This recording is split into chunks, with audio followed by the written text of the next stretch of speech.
If you are a woman and want to learn more about financial success, you cannot miss this interview.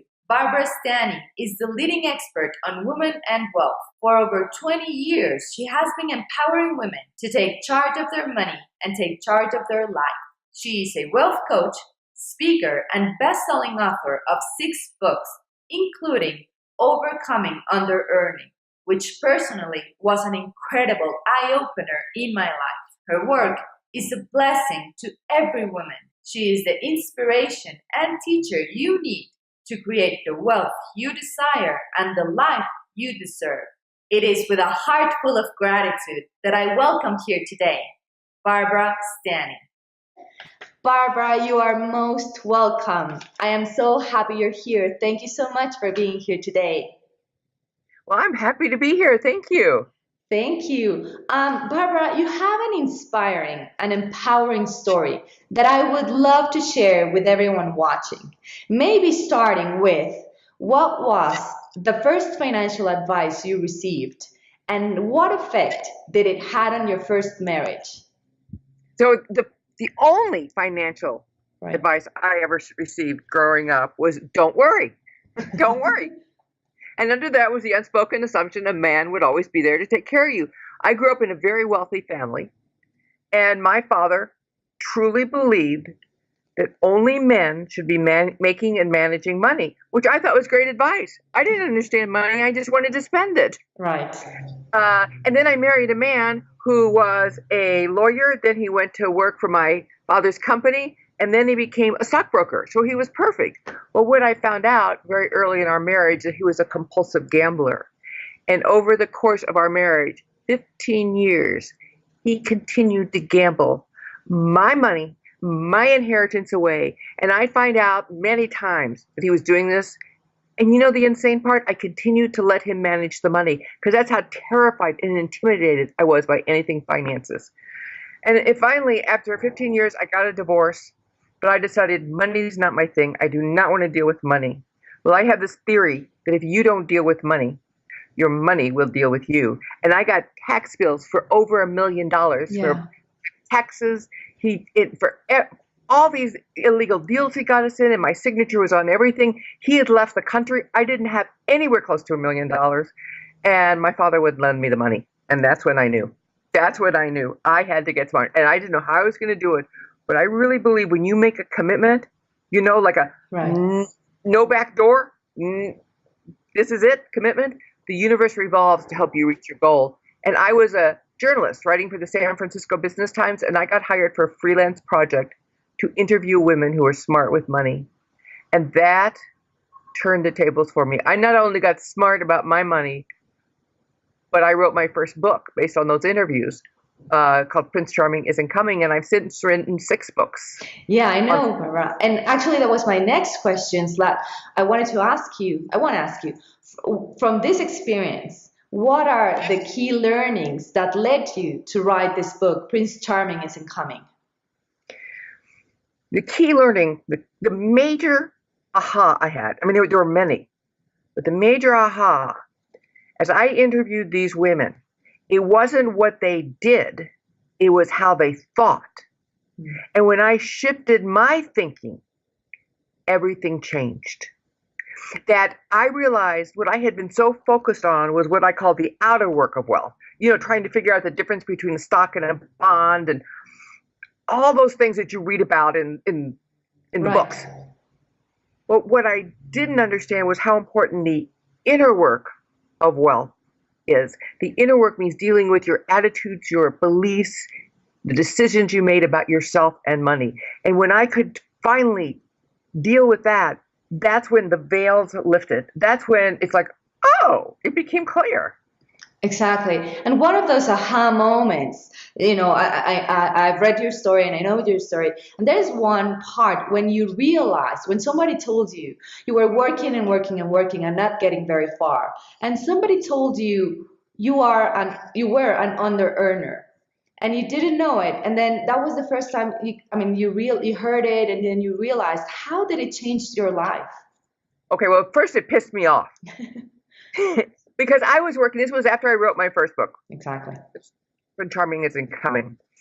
And so all of a sudden I had this new career. I was traveling all over the country. My book was selling, and I couldn't make money. That's Figure it amazing, out. yeah. What? No, that's amazing. I mean, all this work, all this. I know. I know. And so it's like, what the hell's going on? So I went to this therapist, this financial counselor. And she said to me, "You're an under-earner." And I said, "No, I'm not. I'm a writer." Everyone knew writers don't make money. Uh-huh. And it pissed me off. I didn't want to be an under-earner. And it wasn't until I really got that I am. And then I interviewed women who made a lot of money. And I wrote my next book, Secrets of Six-Figure Women. But I was making six figures before I even finished writing it. Yeah.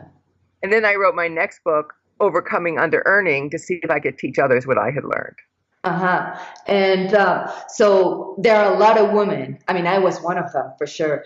There was a lot of women. How can they, who are in that situation right now, but how can they know? How can they tell if they are under earners?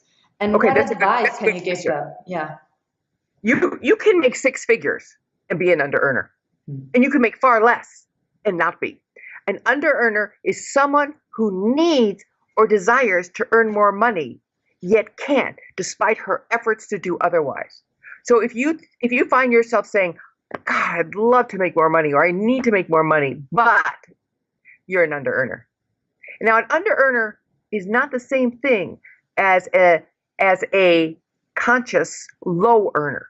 I have three daughters. One's a farmer, one's a journalist, and one's a full-time mom. So the two, they don't make much money, but they love what they do because it feeds their soul. An under-earner is always about deprivation, not just in money, but in time, in joy, in gratification, in self-esteem.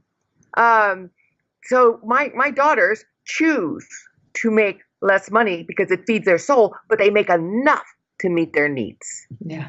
And that's why there are not under earners, even though they don't have a high income. And then they have a high income, but they don't have a high debt either. Exactly. They live within their means. Exactly.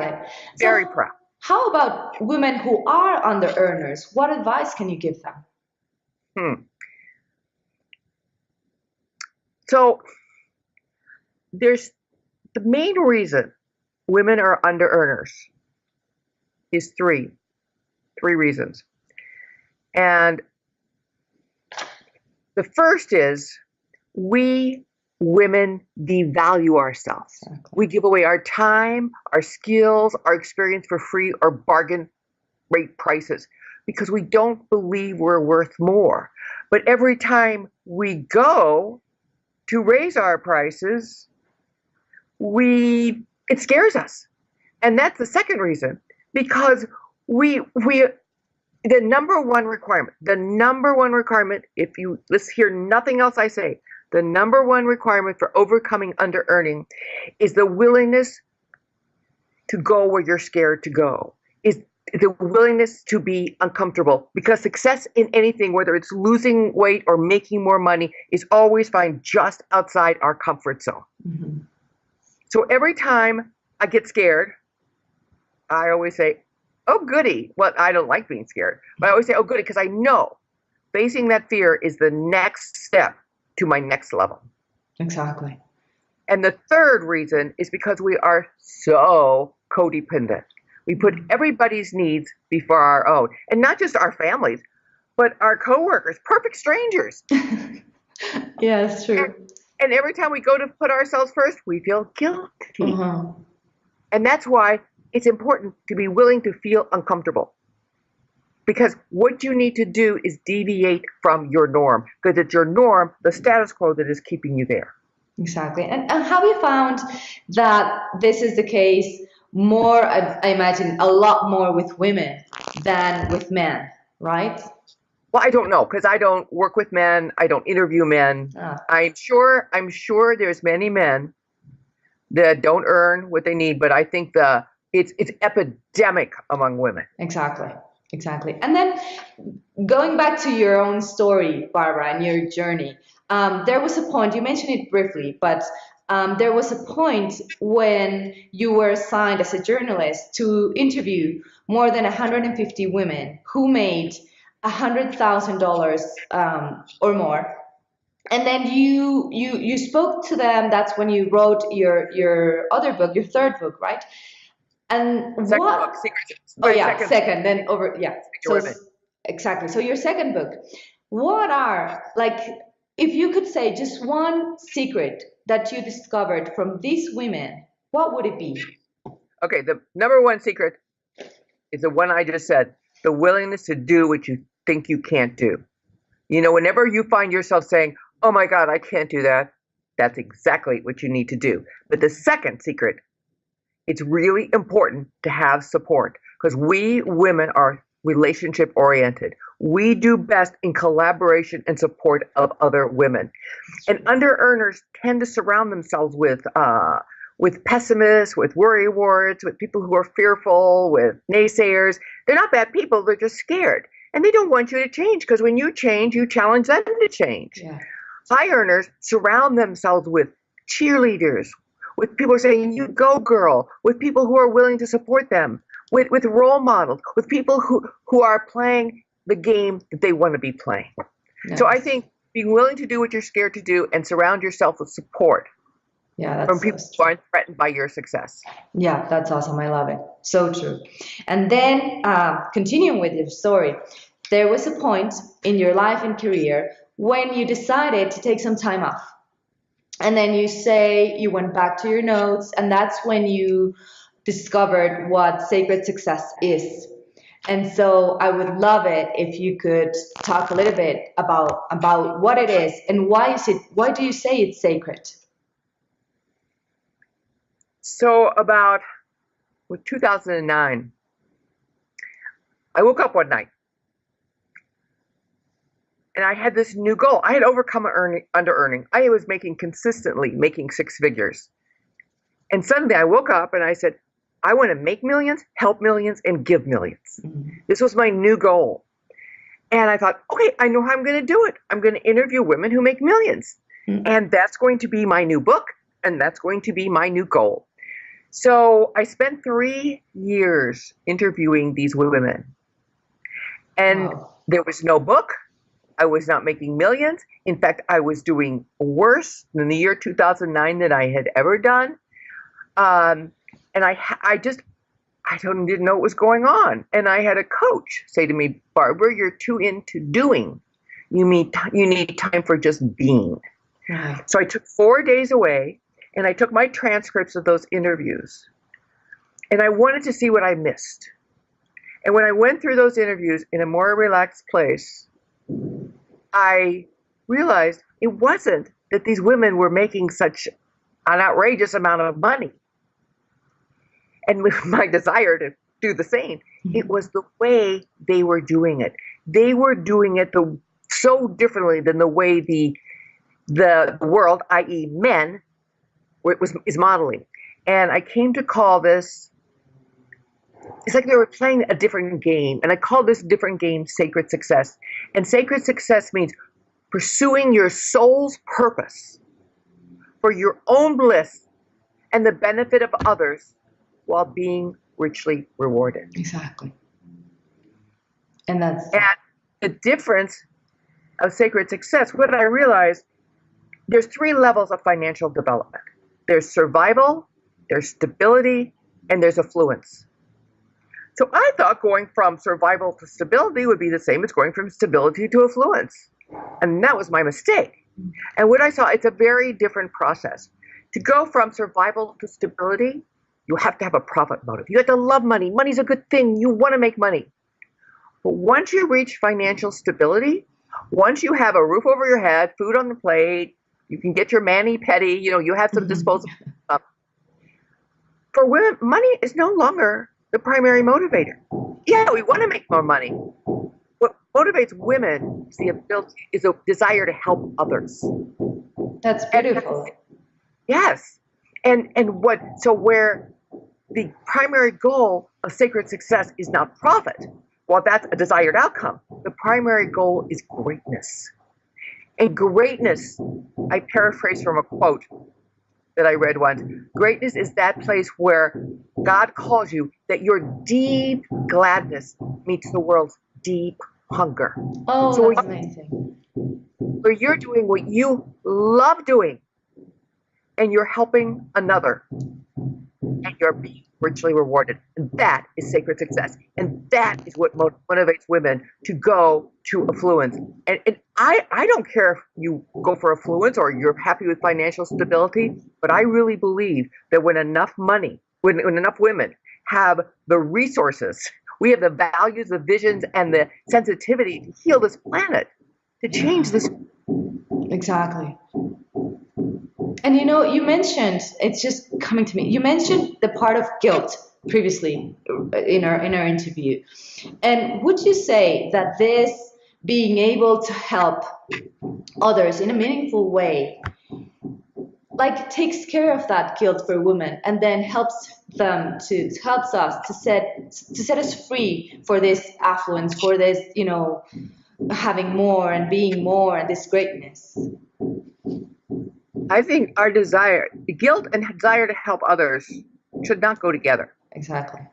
Guilt, I had a teacher once tell me, guilt is anger you feel you don't have a right to have. So with guilt is always anger, and there's always fear. What I hope is that women, because of who we are as women, because of our nature, it is our greatest joy to help others, which is why so many of us are codependent, because we desire into a very dysfunctional, unhealthy place. But I think if we can maximize on, it's not that men are bad, but men really are about profits and prestige and perks. It's much more motivating for a man. For a woman, helping others really gives us great joy and great satisfaction. I love that, and it's beautiful. And then, Barbara, I want to share my story and the time that I discovered your work and you, because I think that many can relate.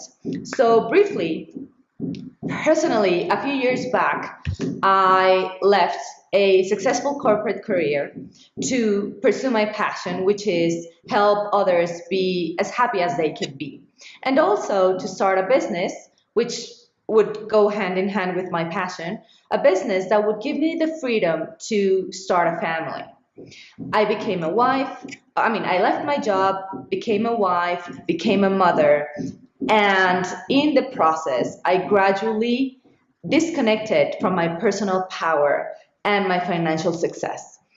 That's when I discovered your book, and also then I loved it so much that I spoke to you, and then I took your workshop, and that was a turning point for me, and it was full of aha moments and everything.